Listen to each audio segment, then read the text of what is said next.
stress can be a really major contributor to unhealthy weight gain, obesity, and insulin resistance. So I think looking at cortisol is one of the very first things I do for my patients. If their levels are high, let's bring them down. If they're in adrenal fatigue, let's go ahead and get them balanced out.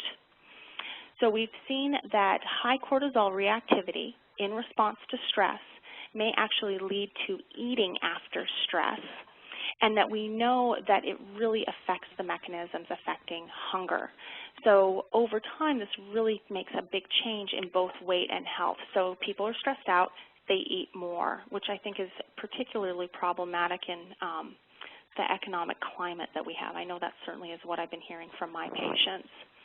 Cortisol also will decrease insulin sensitivity.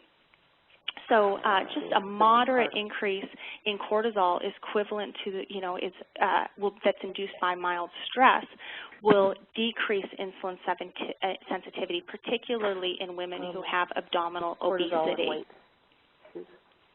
So chronic stress, so this is also, I think, very, very fascinating. We've seen that cortisol, not only does it cause people to gain weight, it also directs the fat. So if you'll notice that people who are more stressed out and have more adrenal issues really get an increase in the abdominal obesity, and it's this visceral or this abdominal fat that we're so concerned about, as it's causing a lot of ill health effects.